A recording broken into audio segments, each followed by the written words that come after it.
Hello दोस्तों, कैसे हैं आप सब फ्रेंड्स। आशा करती हूँ आप सब अच्छे होंगे और मैं भी अच्छी हूँ फ्रेंड्स। ये अक्टूबर का मंथ शुरू हो गया है। इस तरह के बड़े बड़े गुलाब आपको अपने प्लांट से लेने हैं, तो इस समय पर हमें कुछ काम करने होते हैं। अक्टूबर का महीना ऐसा महीना होता है जहाँ पर कि हमें गुलाब के साथ में बहुत सारे काम करने होते हैं, तभी हमारा जो गुलाब है पूरी सर्दी हमें अच्छी फ्लावरिंग देता है। फ्रेंड्स, बरसात के टाइम पे फ्लावर तो आते हैं गुलाब में और फ्लावरिंग भी होती है, और लेकिन उसके बाद देखिए इस तरह की पत्तियों का कुछ ख़राब हो जाती हैं, फूलों का साइज़ भी छोटा होने लगता है। अगर हम अक्टूबर में ये काम नहीं करते हैं अपने गुलाब के पौधों पे, तो हमें जो आगे आने वाला टाइम है उसमें फ्लावरिंग अच्छी देखने को नहीं मिलेगी। तो बहुत सारे काम ऐसे होते हैं जो अक्टूबर में हमें अपने गुलाब पे करने होते हैं। तो इसी बात पे मैंने एक वीडियो बनाया है, तो आशा करती हूँ आपको पसंद आएगा। फ्रेंड्स, ऐसा भी कुछ नज़ारा देखने को मिलता है। मैंने प्लांट में गुड़ाई करने के लिए और खाद डालने के लिए देखा, तो नीचे देखा काफ़ी ज़्यादा चींटियाँ हैं, और चींटियाँ होना स्वाभाविक भी होता है। बरसात के बाद में हमारे प्लांट में बहुत सारे चींटियाँ और कीड़े मकोड़ों का अटैक हो जाता है, पत्तियाँ ख़राब हो जाती हैं, पत्तियों में फंगस लग जाती है, कीड़े लग जाते हैं। तो बहुत सारे काम इस टाइम पर हमें अपने गुलाब पर करने होते हैं, तभी हमें गुलाब में अच्छी फ्लावरिंग देखने को मिलेगी। आपको लगेगा कि अच्छी ग्रोथ भी हो रही है, कलियाँ भी आ रही हैं, लेकिन देखिए साइज़ कैसा हो गया, कितना बड़ा हो गया है। तो बहुत सारे काम ऐसे होते हैं। सबसे पहला जो काम है वो रिपोर्टिंग का काम होता है। अगर आपके पास कोई गुलाब ऐसा है जो छोटे पॉट में लगा हुआ है, आप उसको बड़ा पॉट देना चाहते हैं, उसकी ग्रोथ ज़्यादा हो रही है, बड़ा पॉट देना चाहते हैं, तो इस टाइम पर आप कर सकते हैं। ये टाइम काफ़ी अच्छा है गुलाब की रिपोर्टिंग करने का। और नया प्लांट भी आप नर्सरी से इस समय ख़रीद सकते हैं, या आपने कोई कटिंग से तैयार किए हैं तो उनको भी आप इस समय पे रिपोर्ट कर सकते हैं। उसके बाद जो हमारा नेक्स्ट काम होता है वो प्रूनिंग का होता है। प्रूनिंग दो तरह की होती है, एक सॉफ्ट प्रूनिंग और एक हार्ड प्रूनिंग। सॉफ्ट प्रूनिंग हम उनमें करते हैं जिनमें कि जो ज़्यादा उनकी हमें कटिंग नहीं करनी होती है, बहुत छोटा पौधा है तो उनमें हमको सॉफ्ट प्रूनिंग करनी होगी। और बहुत सारे प्लांट ऐसे होते हैं, देखिए जैसे मेरा प्लांट है काफ़ी ज़्यादा बढ़ गया है, कुछ इसकी जो टहनियाँ हैं बहुत ज़्यादा ऊपर नीचे हो गई, तो इनको बराबर करने के लिए एक शेप में आ जाए उनको हमको प्रूनिंग करनी होती है। और सॉफ्ट प्रूनिंग में आप जो टहनियाँ ख़राब हो गई हैं या काली पड़ गई हैं उन्हीं को हम निकालते हैं। तो दोनों ही चीज़ें अलग अलग हैं। सॉफ्ट प्रूनिंग में आप हल्की फुल्की ब्रांचों को कट करेंगे, और जो हार्ड प्रूनिंग होती है उसमें हमको पूरा ही प्लांट, जो अपना प्लांट की टहनियाँ हैं, कम से कम 70-80% हमको कट करना होता है। देखिए इस तरह की जो ब्रांच हो जाती हैं खाली ख़राब हो जाती हैं, काली हो जाती हैं, फंगस लग गई है, अगर हम इसको नहीं निकालते हैं तो हमारा जो पूरा प्लांट है वो ख़राब हो जाएगा। इसको निकालना बहुत ज़रूरी होता है। जितने भी इसमें ऐसे काली काली ब्रांच हो जाती हैं तो उनको निकालना बहुत ज़रूरी है, जिससे कि हमारा पौधा जो है ख़राब ना हो आगे। नहीं निकालेंगे तो क्या होगा कि धीरे धीरे सारी ही ब्रांच में ये फैल जाएगा, और इस तरह से हमारा जो प्लांट है पूरा ही ख़राब हो जाएगा। तो उसके बाद जो हमारा नेक्स्ट स्टेप होता है, देखिए हल्की हल्की प्रूनिंग कर दी है, उसके बाद में फंगीसाइड लगाना ज़रूरी होता है। फंगीसाइड लगाना इसलिए ज़रूरी होता है, जो हमने जो फंगस वाला निकाला था उसका कहीं असर हमारे पूरे प्लांट पे ना हो। आपके पास फंगीसाइड है तो ठीक है, नहीं तो हल्दी एक नेचुरल फंगीसाइड है, उसका आप यूज़ कर सकते हैं। जहाँ जहाँ पर आपने प्रूनिंग की है उसकी टिप को आपने हल्दी से या फंगीसाइड से कवर कर देना है, जिससे कि पूरे पेड़ में आपके फंगस ना लगे। और देखिए इस तरह से जो हमारे प्लांट की मिट्टी है बुरबुरी होनी चाहिए। मिट्टी तो मेरे प्लांट की अच्छी है, गुड़ाई करनी बहुत ज़रूरी है। गुड़ाई करके देखिए मिट्टी बहुत अच्छी है, लेकिन मैं सारी मिट्टी को सुखाऊंगी, क्योंकि बरसात के बाद में जो मिट्टी होती है ना ख़राब हो जाती है, फंगस लग जाती है। आधे आधे गमलों की मिट्टी, जैसे जो गमले हैं उनकी आधी मिट्टी को निकाल के मैं सारी ही मिट्टी को सुखाऊंगी और आधी मिट्टी गमले में रहने दूंगी। तो इस तरह से आप भी कर सकते हैं, क्योंकि फंगस जो है वो हमारे पॉट में ना फैले, पूरे साल इसको फ्लावरिंग करनी है। तो इस तरह से इसको मिट्टी को सुखाना बहुत ज़रूरी है। देखिए, और इस तरह ये जो पौधा है काफ़ी बड़ा हो गया है, तो इसकी मैं हार्ड प्रूनिंग करूँगी, जिससे कि ये शेप में आ जाए थोड़ा सा। ऊपर से देखिए बहुत ज़्यादा बढ़ गया है, तो ऊपर की जो टहनियाँ हैं बहुत ज़्यादा ऊंची जा रही हैं, उनको कट कर दूंगी। तो ये होती है हार्ड प्रूनिंग, जिसमें कि सारी ही ब्रांचें आप निकाल देंगे। कलियाँ भी आ रही थी, फूल भी आ रहे थे, लेकिन कट कर दिया। कोई बात नहीं, आने वाले टाइम में ये अच्छे से करेगा फ्लावरिंग। उसके बाद में देखिए फ्रेंड्स, पत्तियों को भी निकालना ज़रूरी होता है। पत्तियाँ जो हैं, पत्तियों से ही हमारे प्लांट में फंगस आती है। जितनी भी आपके प्लांट की सूखी पत्तियाँ हैं या ख़राब पत्तियाँ हैं उनको निकाल दीजिए। सूखी पत्तियाँ, ख़राब पत्तियों को निकालना ही एक मतलब कि कीड़े मकोड़ों को भगाने का एक नेचुरल तरीका है। अगर हम पत्तियों को हटा देते हैं तो हमारे जो प्लांट पे कीड़े मकोड़े और फंगस लग जाती है वो आधे से अधिक हमारी ख़त्म हो जाती है। फंगस को हटाने का पत्तियों से एक नेचुरल तरीका है, ये पत्तियों को हटा दीजिए। जैसे जैसे आपके प्लांट की ग्रोथ होगी उसके बाद में आपके प्लांट पर फिर से नई नई पत्तियां आ जाएंगी, तो आपको चिंता करने की ज़रूरत नहीं है। अगर नहीं भी रहेंगी इस टाइम पे पत्तियां, तो आने वाला टाइम जो है गुलाब का ही आ रहा है, तो आपके जो प्लांट की पत्तियाँ हैं काफ़ी अच्छी ग्रोथ ले लेंगी। तो मिट्टी का आप ध्यान रखिए कि मिट्टी आपको सुखानी है। उसके बाद नेक्स्ट जो है हमारा रूट ट्रीटमेंट का आता है। जो रूट ट्रीटमेंट है वो ऐसे प्लांट पे किया जाता है जिसकी जो रूट होती है काफ़ी ज़्यादा बड़ी नहीं हुई है, तो मतलब ज़्यादा पुराना प्लांट ना हो आपका, तो उसमें आपको रूट ट्रीटमेंट करना होता है। तो मैं एक ऐसे अपने प्लांट पे रूट ट्रीटमेंट करी जिसको मैंने लास्ट ईयर ही अपने कटिंग से लगाया था, और ये देसी गुलाब है। कोई भी गुलाब हो आप उसमें कर सकते हैं। ये मेरा देसी गुलाब है जिसमें कि काफ़ी फ्लावरिंग होती है। लास्ट ईयर मैंने इसको जो है कटिंग से ग्रो किया था, तो उसी में मैं रूट ट्रीटमेंट करूँगी। इसकी जो रूट की ग्रोथ है वो बहुत ज़्यादा नहीं हुई है, तो इसमें रूट ट्रीटमेंट करना है। रूट ट्रीटमेंट से क्या होता है कि जो हमारे बरसात के बाद में हमारे प्लांट में फंगस लग जाती है ना, उसका हमें जो है वो देखने को नहीं मिलता है। देखिए अभी जैसे मैं मिट्टी निकाल रही थी तो मुझे लगा कि मिट्टी में कुछ ना कुछ तो है, चींटियाँ हो गई थी और एक कीड़ा भी है। चींटियाँ हैं तो हमारा प्लांट ख़राब होना ज़रूरी है।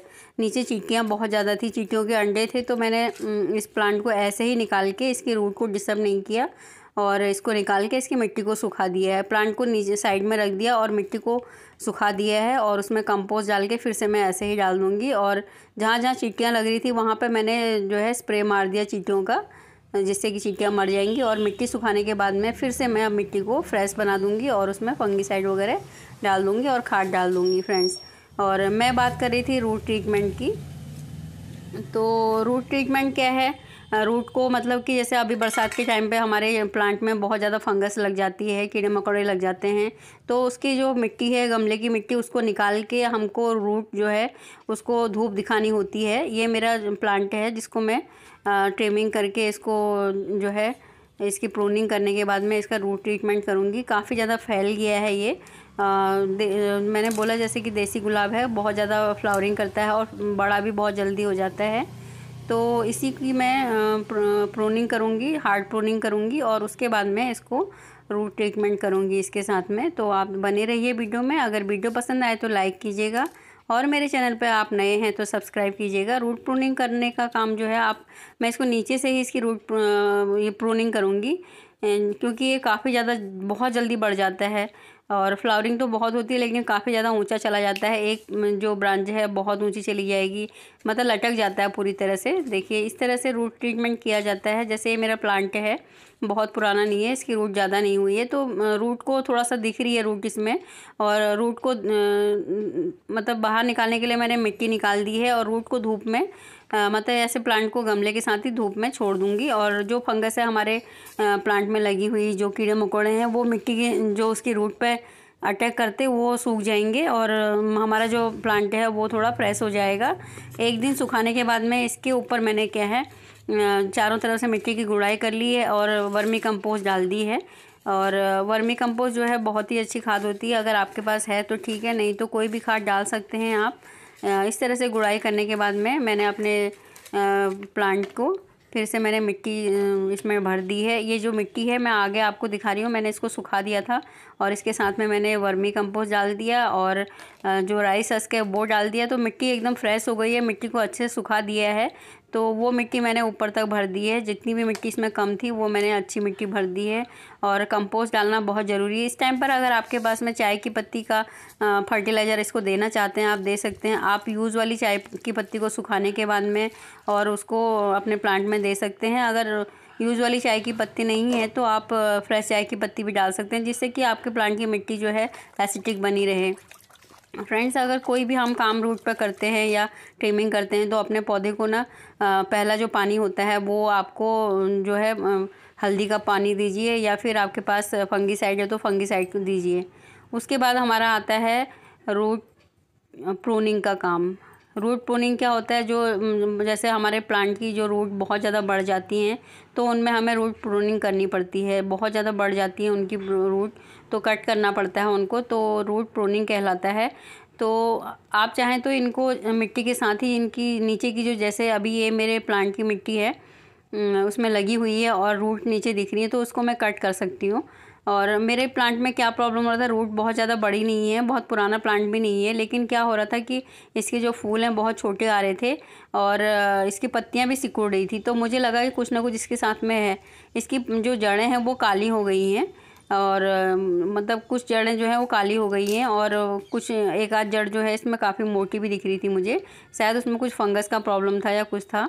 तो इसकी जब मैंने अंदर इसकी मिट्टी निकाली, मैंने इसको पूरी ही मिट्टी निकाल दी। आप चाहें तो थोड़ी सी मिट्टी भी निकाल सकते हैं और नीचे से रूट कट कर सकते हैं। इसकी रूट जिस तरह से मुड़ी हुई थी, देखिए काफ़ी ज़्यादा मोटी थी यहाँ पर और मुड़ी हुई थी, तो मैंने इस तरह से रूट निकाल दी है।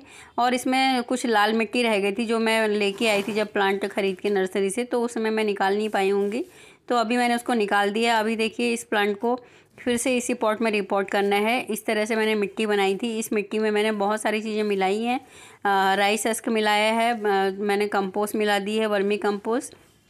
आप चाहें तो चाय की पत्ती भी इसमें मिला सकते हैं। इस टाइम पे चाय की पत्ती बहुत ही अच्छी मतलब गुलाब के लिए बहुत अच्छी फर्टिलाइज़र होता है।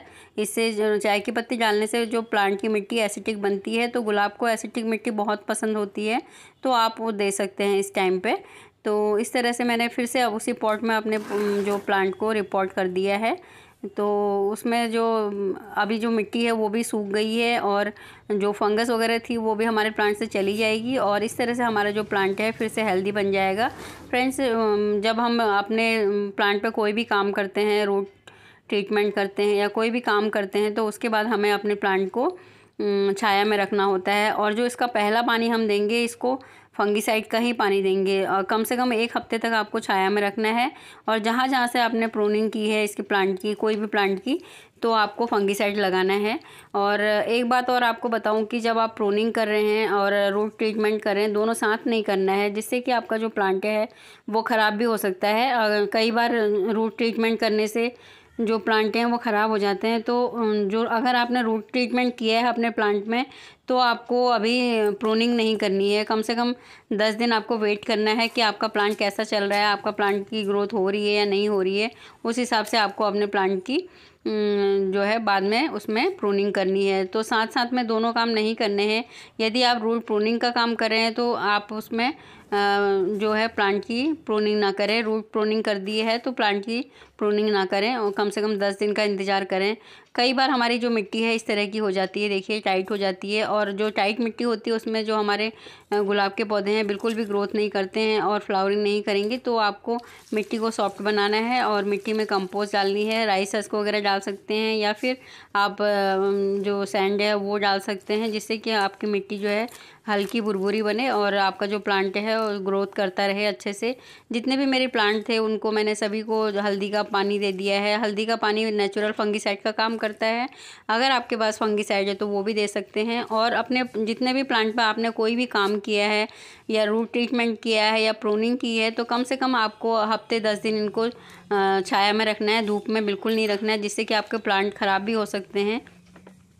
अपने प्लांट को डाईवैक्स से बचाने के लिए आपने क्या करना है कि मैंने जैसे बताया कि प्रूनिंग और रूट प्रूनिंग साथ में नहीं करनी है। कम से कम 10 दिन हो जाएं तो आपको प्रूनिंग करनी है। और डाईवैक्स से बचाने के लिए जहाँ जहाँ पर आपने कट किया है, आपने प्रूनिंग की है, एलोवेरा का जेल लगा सकते हैं या फिर आपके पास में बेकिंग सोडा है तो बेकिंग सोडा को 1 चम्मच बेकिंग सोडा का जो पानी जो 1 चम्मच बेकिंग सोडा को आप 1 लीटर पानी में डाल के स्प्रे कर दीजिए सभी प्लांट में। और अगर आपके पास में कोई भी फंगीसाइड अगर आप यूज़ करते हैं स्प्रे वाला, तो वो आप डाल सकते हैं, जिससे कि आपके प्लांट में कीड़ों का अटैक ना हो और आपने जो काम किया है उसके लिए आपके जो प्लांट हैं उससे ख़राब ना हो। तो इस तरह से आप अगर काम करते हैं तो आपका जो प्लांट है कभी भी ख़राब नहीं होगा। अगर वीडियो पसंद आए तो लाइक कीजिएगा। फ्रेंड्स, इतने सारे काम करने के बाद आपका प्लांट जो है डाईबैक में ना आए, वो ब्लैक ना हो जाए, ख़राब ना हो जाए, उसको बचाने के लिए आपको ये सब काम करने बहुत ज़रूरी हैं। फ्रेंड्स, वीडियो पसंद आए तो लाइक कीजिएगा, नए हैं तो चैनल को सब्सक्राइब कीजिएगा।